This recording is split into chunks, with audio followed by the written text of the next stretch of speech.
Capítulo 3: Sistema digestório, respiratório, cardiovascular e imunitário. A gente vai começar estudando sobre a homeostasia. O que seria a homeostasia?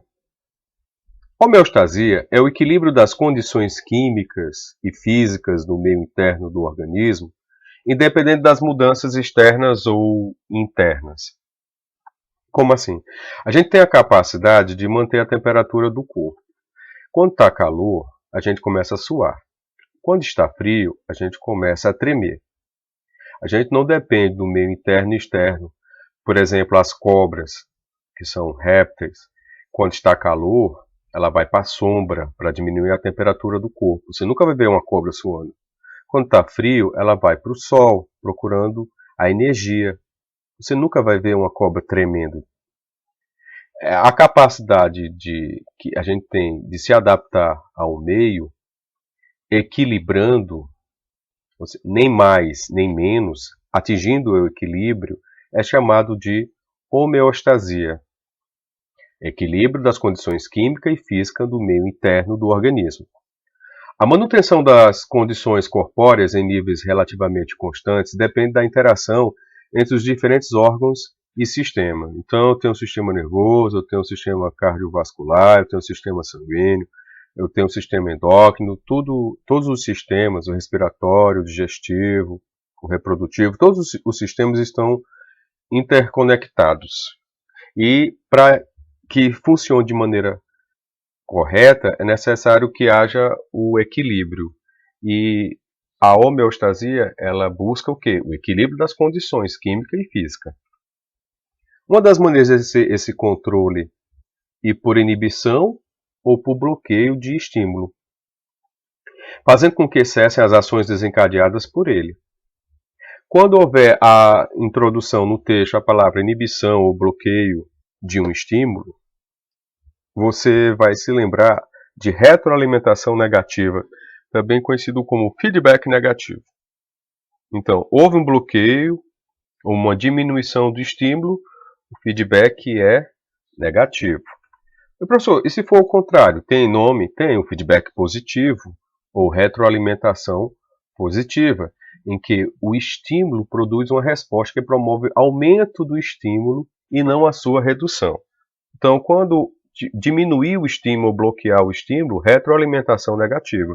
Quando aumentar o estímulo, retroalimentação positiva.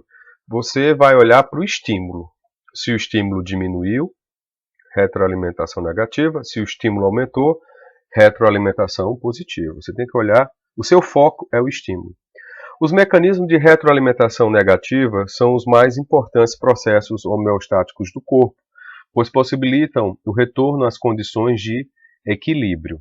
Então, eu tenho os dois, né? Retroalimentação positiva e retroalimentação negativa. Se a pergunta for direcionada ao processo homeostático de equilíbrio, eu uso mais a retroalimentação positiva ou negativa? No nosso caso, no nosso organismo, a gente utiliza mais a retroalimentação negativa, diminuindo ou cessando o estímulo. Então, aqui eu tenho o estímulo e a resposta, tá certo? Aqui, ó, estímulo, resposta no primeiro, estímulo, resposta no segundo. O que acontece? Aqui o estímulo em relação à resposta é positivo, aqui o estímulo em relação à resposta é positivo. Só que a resposta vai aumentar ou diminuir o estímulo. A resposta aqui está diminuindo o estímulo. Se a resposta está diminuindo o estímulo, a retroalimentação é negativa. Agora, se a resposta estiver positiva, ou seja, a resposta aumentar o estímulo, a retroalimentação vai ser positiva. Então, lendo essa primeira parte, ó, retroalimentação negativa, um estímulo provoca uma resposta e essa resposta faz com que o estímulo cesse. Então, a resposta fez com que o estímulo cessasse ou diminuísse, aqui o sinal negativo. Já retroalimentação positiva, o estímulo provoca uma resposta que aumenta a intensidade do estímulo. O estímulo fez com que a resposta aumentasse, aqui o sinal de mais. Aumentar o quê? O estímulo. Aumentando o estímulo, houve aqui um aumento do estímulo, aqui eu tenho a retroalimentação positiva. Aumenta o estímulo, retroalimentação positiva. Diminui o estímulo, retroalimentação negativa. Um exemplo de processo homeostático mantido por retroalimentação negativa é o controle da temperatura do nosso corpo. Os neurônios de uma parte do cérebro humano, chamado de hipotálamo, lá dentro do seu cérebro, tem uma região chamada hipotálamo, é responsável pelo controle, monitora a temperatura do seu corpo. Monitora a temperatura na superfície da pele e na temperatura interna do corpo. Tanto fora como dentro, quem monitora a temperatura interna e externa do corpo é uma região do seu cérebro chamado hipotálamo. Se esses neurônios receberem a informação de que a temperatura interna diminuiu para menos de 36,5 graus Celsius, que é considerado normal, o hipotálamo passará a produzir substância química que faz com que a célula do corpo aumente sua atividade, gerando mais calor e, consequentemente, aumentando a temperatura corpórea.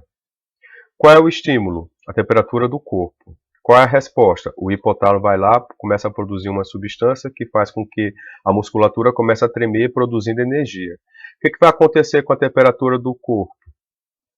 Ela vai aumentar ou vai diminuir? Ela vai aumentar.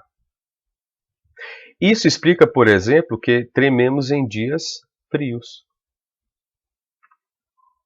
A contração muscular libera calor, o que ajuda no aumento da temperatura do corpo. Qual era o estímulo? A temperatura não estava baixando? Agora a temperatura começou a subir. Ela começou a subir devido ao quê? A produção de substância. Quem fez essa substância ser produzida foi uma região do cérebro chamada hipotálamo. Em dias frios é aconselhável o uso de agasalho, pois assim o calor produzido pelo corpo é mantido próximo à pele e o corpo se mantém aquecido. Então, quando você veste uma roupa para se agasalhar ou usa um lençol, o que acontece?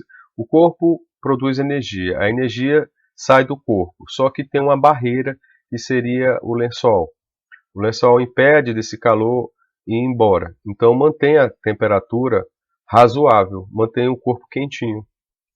Esse aumento de temperatura é informado para o hipotálamo, que deixa de mandar o estímulo e a produção dessa substância química cessa. Ou seja, se começou a esquentar demais, qual é a informação que o hipotálamo tem? Olha, está muito quente, então vamos parar de produzir a substância, que faz com que a musculatura trema. E a musculatura tremendo, você produz energia, só que agora está esquentando. Então a resposta do hipotálamo é diminuir ou cessar a produção da substância que faz com que a musculatura trema. Está diminuindo, o que acontece? Então, retroalimentação negativa. Por outro lado, se a temperatura do corpo subir acima de 37 graus Celsius, o hipotálamo comanda decréscimo da atividade celular, o que reduz a liberação de calor e, consequentemente, a redução da temperatura. O corpo também responde a essa elevação produzindo suor, que ao evaporar rouba calor do corpo, causando a diminuição da temperatura. Então acontece duas coisas. Você estava tremendo, o hipotálamo estava liberando substância. Aí você esquentou. Ao esquentar, a tendência do hipotálamo é cessar ou diminuir, acabar com a produção da substância. Aí entra outra glândula, que é as glândulas sudoríparas. Elas começam a ser produzidas, a receber o estímulo, está quente. Ela começa a produzir o quê? O suor. O suor, ao contato com o ar, evapora. E ao evaporar, começa a liberar energia. A tendência do corpo, se está perdendo energia, a tendência do corpo é diminuir a temperatura. A sensação de calor começa a cair. Porque quando você ganha calor, você fica quente. Quando você começa a perder calor, você fica frio. A temperatura do corpo começa a diminuir. A retroalimentação positiva ocorre na ação do hormônio, por exemplo, ocitocina ou ocitocina, na contração uterina durante o trabalho de parto. Qual é o estímulo?